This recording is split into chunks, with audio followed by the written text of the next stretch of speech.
Welcome once again to Bell to Bells, your women's wrestling wire. I'm Mr. Warren Hayes, and we're continuing our celebration of women's wrestling in cooperation with our friends over at PWI, Pro Wrestling Illustrated, with the release of the Women's Top 150 list.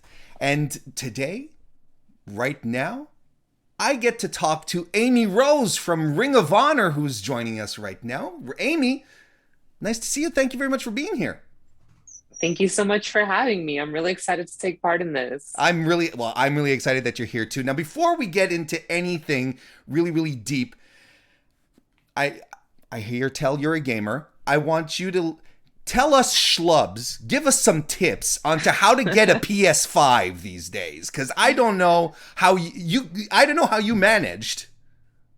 I got super lucky. As soon as it was announced that they were available through GameStop, I just went for it. And I did pay a little more because I went for like one of the bundle packages, Okay. which I think helped my odds because people just going straight for the system, those sold out like way faster. Because you're very lucky because it's happened to me. You know, I'm sure you've seen the stories, right? Of, adding it to your cart and then going to the checkout and Yes. suddenly vanishing. Happened to me twice.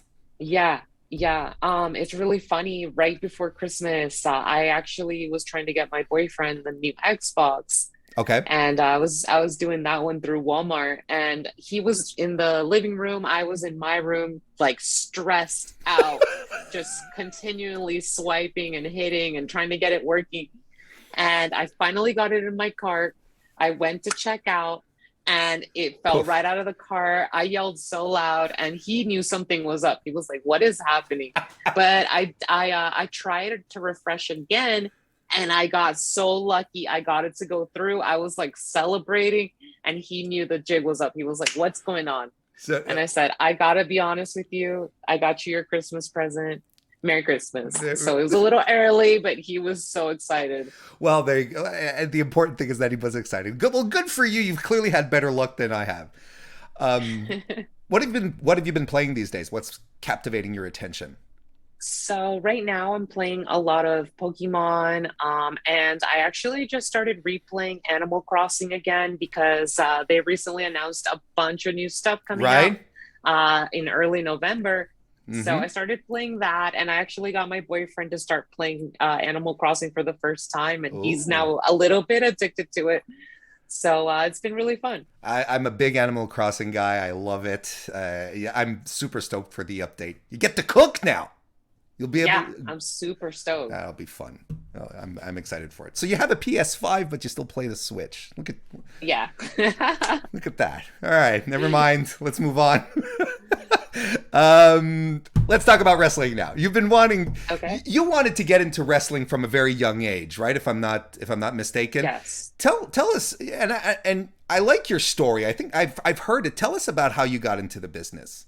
So, especially just getting into wrestling as a fan, I started very young. I had to be like maybe 8 years old, maybe something around there. And I grew up in a very religious household. So, like, there was a lot of stuff I couldn't do, I couldn't watch.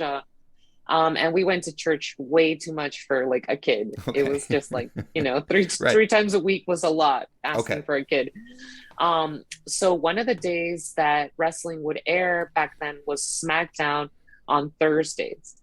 And I would always try to get out of church. I would like sleep. I would pretend I'm sick, like anything I could to get out of it. And whenever I would succeed, my parents would leave. I'd have the house to myself Sure. and I'd watch SmackDown. And I just remember falling absolutely in love with professional wrestling. And, a lot of those people, Lita, Tori Wilson, Stacy Keibler, all amazing women's wrestlers. And they just captivated me. And the Sure. divas in general were, to me, the most beautiful, strong women I'd ever seen in my life. And that's what I wanted to model myself after. That's what I aspired to be at a very young age. So now you're a manager, technically speaking, but you do have wrestling training. You trained at 3D Academy. Hmm. Now, walk me through it. Like, why would you train like I don't know what came first. Okay, so you know, I don't want to do a chicken or the egg situation, but if did you want to become a manager first and then a wrestler, or like why did you end up So training? Like the question I want to ask is why did you end up training at 3D Academy? I'm going very roundabout, but yeah, that's the of question I want to ask. course. So when I first got into wrestling, it was as a backstage interviewer, Mm-hmm. and then I started managing some guys on the show. And my introduction into wrestling was literally I was a fan at a show. I was dressed in some wrestling cosplay at a comic book convention, Who were you dressed as? and I was dressed as AJ Lee. Oh, look at that. Yeah, Yes, I have a yes. pretty good AJ Lee cosplay. People were very impressed. But Cool. I went to the show. I watched all these wrestlers dressed as superheroes. And I stayed after the show and I was like, how do I do this? How do I Okay. get into this? And they were like, well, we are opening a new company, Ronin Pro Wrestling, down in South Florida. Okay. And we might need some people to work for that event. So do you want to come try out to be an interviewer? Oh, And I was sweet. like, yeah, sign me up. Hell yeah, like let's do it. And so that's how I got my foot in the door. And as a manager, I was watching all the people that would come in from all around the state. And the people that always stood out to me the most, and the ones that seemed to really understand wrestling, have the best matches, they were always the people that came from 3D Academy. So that stood out to me. And everything I knew and learned at that point was all just from watching and being around it. I had never been like trained properly into how to understand psychology and how to be a good manager. Oh, okay. So so that was a big part of the inspiration for me. And I said, you know what? I'm going to go learn from the best. And they had a really good deal at the time. So I signed up, and they told me if you want to be a good manager, you need to learn how to wrestle. And that's how I started training to wrestle. That makes a lot of sense to me. That makes a lot of sense to me. And well, that's you've been with Ring of Honor for a while now. You've done a backstage correspondent, announcer, ring announcer, interviewer. Like you've done a lot of stuff there. And just Hmm. recently, you resigned this year with Ring Yes. of Honor. What were the reasons that made you Hmm. decide to stick around? I stayed with Ring of Honor. A lot of it is because, I spent, like you said, a lot of time there, and I've grown very close to a lot of the people on the roster. It's really like become a family to me, Feels like home. and it feels like home, Gotcha. and it Sure. feels good to work there. But I also think a huge part of my decision was how they treated us during the pandemic. They very easily could have let a lot of people go Mm-hmm. and said, hey, we're closing up shop. We don't have, the means to do this, and good luck. But they continued to pay us throughout the entire pandemic and help out so many of the talent people that weren't able to even make it to the tapings. We're still making money and still being able to, support themselves through wrestling. So that spoke volumes to me, and it made Mm-hmm. me feel good about the company. It made me feel like, all right, they actually care about us. And that was a big part of why I decided to stay. Well, I agree, and I feel like it's something that Ring of Honor doesn't get enough credit for during the pandemic because obviously other companies and their decisions took a lot of attention. But I feel like because everything did shut down, you guys were in a bubble for a while, but everything did shut down. I don't think it's something that Ring of Honor gets enough credit for, quite honestly. For sure. Uh, Yeah. um, you're the most decorated manager in the history of Ring of Honor, right? As manager of, well, formerly manager of LFI, La Facción Ingobernable, right? Guiding your guys to Yeah. championships. Hmm. What's the trick to being a successful manager? Someone as successful as you. I think it's just you have to be committed to your team. You have to really go all in. Whoever you're representing, you got to give everything of yourself to that team and to the effort and to Mm-hmm. really help guide them. I think people don't really understand what managers are nowadays in wrestling, and they don't really give them the credit that they deserve, because a good manager will go above and beyond, and not even just outside when you're in a match, but in all aspects, making sure that things behind the scenes are going well too, talking with the right people, talking with the business executives, and making sure that your guys are getting the matches that they need to be getting. But also just taking care of your wrestlers. They're getting beat up out there, they're killing their bodies. And sometimes you just have to be that shoulder for them to lean on and to go, hey, I need some support. I need someone to really amp me up and keep me going because it's not easy. This industry can be really, really tough. Sure. Would you say that, being a manager in 2021 is a bit of a lost art? I would say, yeah, definitely. There is some good people out there, and there's a lot of people that are still performing as managers, but it's not as common as it used to be. And I Mm-hmm. don't see as many, especially credible, like actually managers that are bringing their representatives to championships, like I have been able to. So yeah, I think it's definitely a lost art, but I think there's so much to that art, and I think managers can add so much into a story and into a match. I agree. I mean,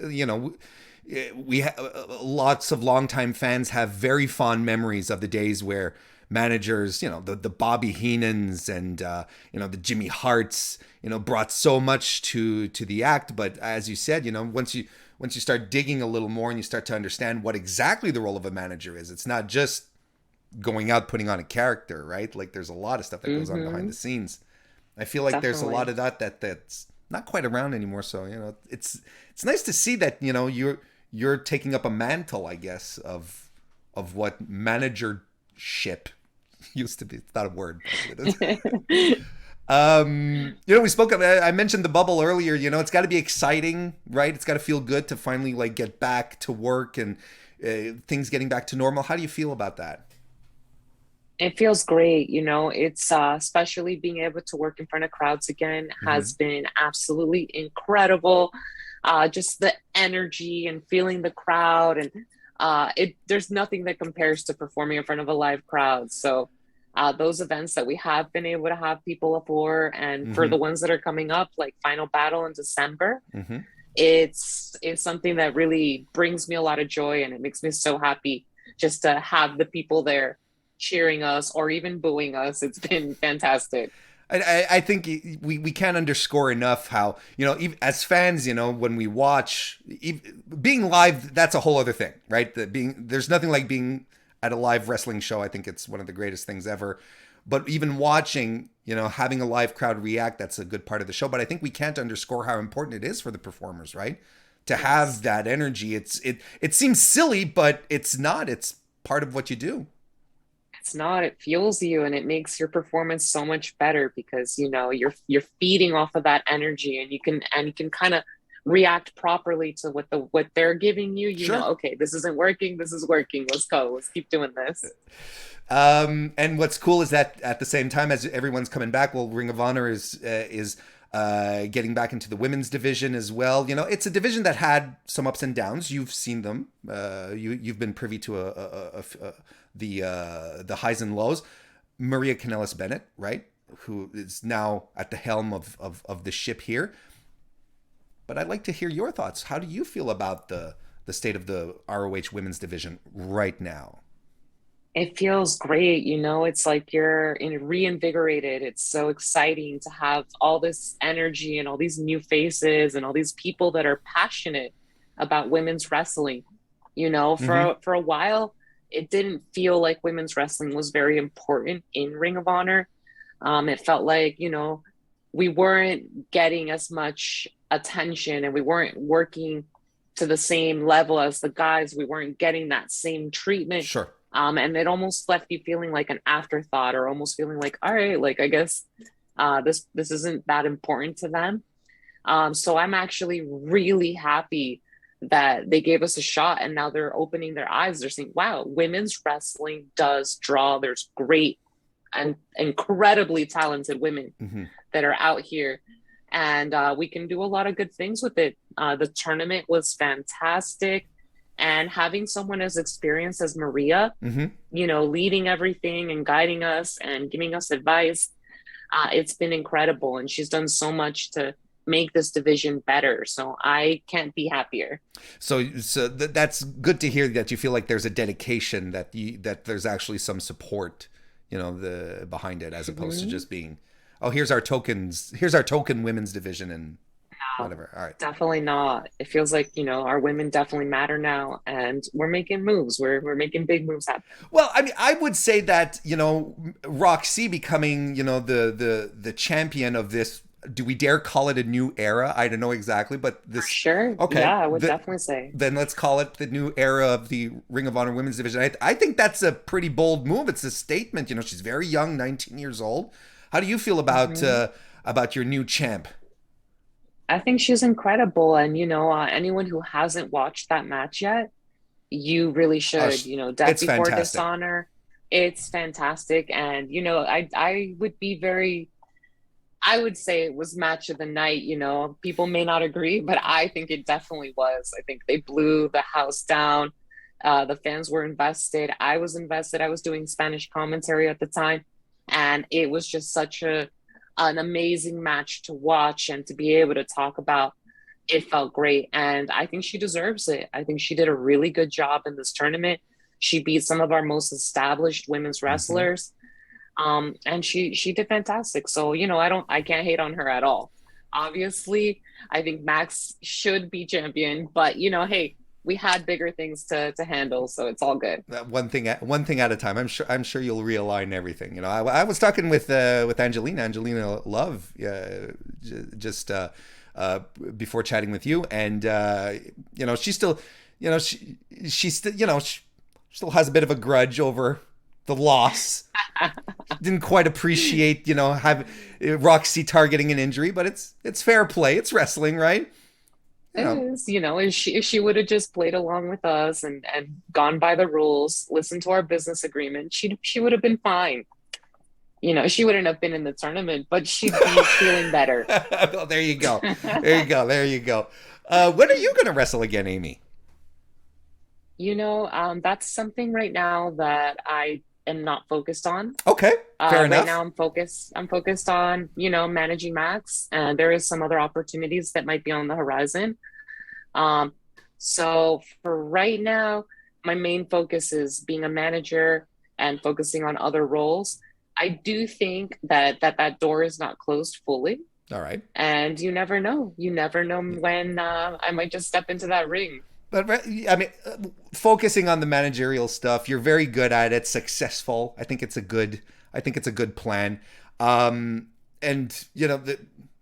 it all goes hand in hand with this renewal for the women's division, and you feel like there's a lot of wind in the sails of women's wrestling these days. We can talk about the NWA Empower show that happened. We can talk even MLW, who's having its own focus on its women's wrestlers as well. You got and the indies, of course, are just bubbling with Yes. opportunities and talent. You got Shimmer coming back. How do you feel overall about the status of women's wrestling in the business right now in 2021? I think it's great. I think, like you said, there's so many opportunities that are opening up. There's all these companies that are opening up their eyes and realizing that, women's wrestling matters. Hmm. And the main focus of this whole thing is that we are celebrating women's wrestling. There's so many talented, amazing, athletic, beautiful women in this industry. And it's nice to put a spotlight on that. And it's nice to celebrate that. You know, Hmm. Wrestling is a very male dominated sport, but it's always been for me the women that drew me into wrestling. It's always been them that captivated me, and it's always been them that inspired me. So it's really, really cool to see all these great companies and all these opportunities open up. It's fantastic. Amy, I want to thank you for joining us today. Just before we wrap up, if I were to ask you what your main goal for 2022 would be, what would be like the one thing you'd like to achieve in Ring of Honor? My main goal, I would say I have two, Okay, fair. but my main goal is definitely to lead Max to a championship. And that could be any championship. And I'm it not seems, yeah, focused purely on a women's champion. okay, I'm focused on whatever gold I can get. fantastic. So that's one of my main goals. And then my other goal is maybe to exact some revenge. So we'll see what happens. Some faction guys better watch out. They better keep their Watch eyes your peeled. back. Yeah, pretty much. Amy Rose, it was a pleasure talking with you today. Thank you so much for your time. Why don't you let everyone know where they can follow you on social media, where they can buy your merch and all that good stuff? Definitely. Yeah, guys, follow me. It's Rumble Bunny 777 on Twitter and Instagram. And we have a ton of cool shirts on rohwrestling.com. So if you go there, you can look up our new Maxi Impaler and Amy Rose shirt. And I even have my Diamond Diva shirt. So please check them out. The Diamond Diva herself, Amy Rose. Thank you so much for taking the time out of your really busy schedule to chat with us today. Definitely. Thank you, guys. And thank you everyone for watching or listening. Hey, you know the drill as far as likes and subscriptions go. I don't have to walk you through it, but please go right ahead and do it. I'm Mr. Warren Hayes, and I'll see you next time.